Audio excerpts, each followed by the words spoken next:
Welcome back to From the Pages, and this time the paper itself feels restless as we step into WWF Raw Magazine, early 1997, an issue that doesn't merely document the birth of the Attitude Era, but actively bleeds it, because every page reads like a federation arguing with its past while sprinting toward an uncertain future, and that tension announces itself immediately in the opening departments, where the informer promises strictly confidential insight with a conspiratorial edge, written as though the magazine is letting you in on secrets you're not supposed to hear, while letters from the fans turns the reader into part of the chaos, voices spilling across the page with devotion, outrage, obsession, and impatience.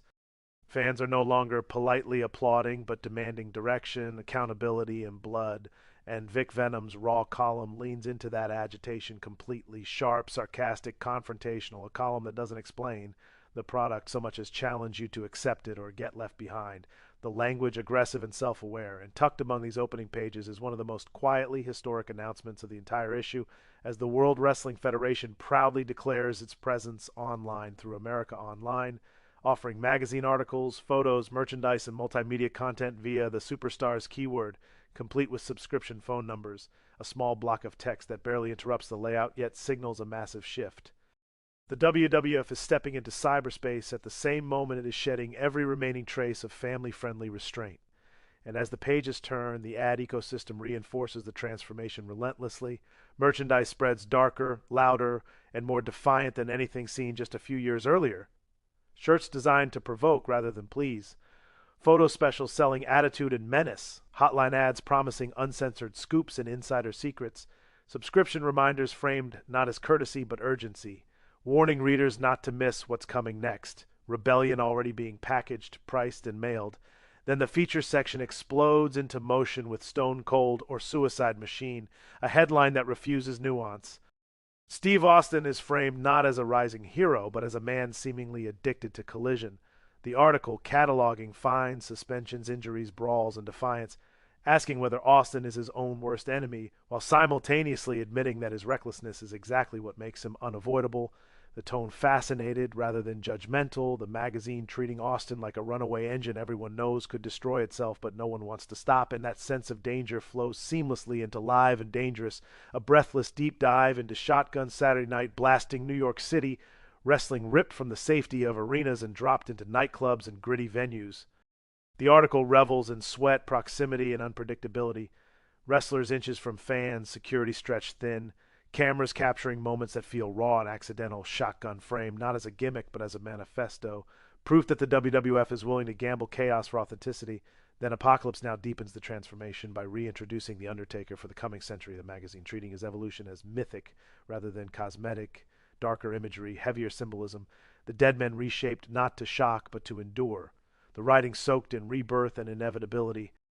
Undertaker is positioned as an anchor in a company defined by upheaval before the issue pivots into reverence with the last splash, chronicling Hall of Famer Jimmy Snuka's farewell to Madison Square Garden, the prose heavy with nostalgia and finality, acknowledging both the breathtaking highs that made him legendary and the physical toll that demands an ending. Madison Square Garden framed as sacred ground where wrestling history is written, rewritten, and eventually closed. Then the magazine snaps violently back into provocation with Goldust and Marlena, a love story for the ages. The feature leans fully into theatrical excess, voyeurism, and psychological warfare, portraying their relationship as performance art, obsession, and manipulation. The WWF, understanding that discomfort now fuels engagement and controversy, now drives conversation. Then War of the Words crackles with barely restrained hostility, as Shawn Michaels and Bret Hart shoot from the hip, the article thick with ego, resentment, and unresolved grievance, each man staking claims not just to championships, but to professionalism, morality, and legacy. The interviews reading less like storyline, promotion, and more like personal manifestos. Tension hums beneath every sentence, a verbal collision that feels destined to detonate, followed by an abrupt tonal drop in the aftermath of a Psycho, where exclusive photos show Jose Lothario hospitalized, the magazine forcing the reader to confront consequence, the physical cost of violence laid bare in stark imagery, reminding fans that the chaos being sold has weight. Then grief and reflection take over in 5-0 Adrian, a sweeping tribute to Adrian Adonis that traces his life, career reinventions, controversies, and tragic death. The article balances celebration with mourning, portraying Adonis as a complex, brilliant, and troubled figure whose story mirrors the wrestling business itself, intoxicating, unforgiving, and often cruel. And as if to steady itself after so much volatility, the magazine turns to documentation with the complete history of the World Wrestling Federation Intercontinental title, a meticulous chronicle of lineage, champions, reigns, and transitions, asserting that even in an era defined by rebellion and rule breaking, history still matters, belts still matter, legacy still matters. That theme echoes again in The Dragon Gets Honky-Tonked, revisiting the night the longest reigning Intercontinental Champion to date was crowned, irony and surprise baked into the retelling. A reminder that wrestling history is built on moments no one anticipates. And finally, imagination and obsession collide, and caught in a wild funk fantasy warfare, pitting Miro against Flash while circling once more back to Steve Austin, questioning again whether Stone Cold is riding a highway to hell, the magazine deliberately bookending itself with danger, fixation, and self-destruction. Woven relentlessly through every page are the ads and promotions that define mid-90s WWF culture, hotline numbers promising secrets, merchandise catalogs packed with attitude-soaked designs, poster offers, photo specials, AOL reminders, subscription pleas warning you not to miss the next escalation, the business of rebellion, never pausing, and by the time the final page turns, Raw Magazine stands as a living artifact of a company mid-metamorphosis, legends saying goodbye, new icons carving themselves into permanence, boundaries crossed publicly and privately, history honored even as order fractures.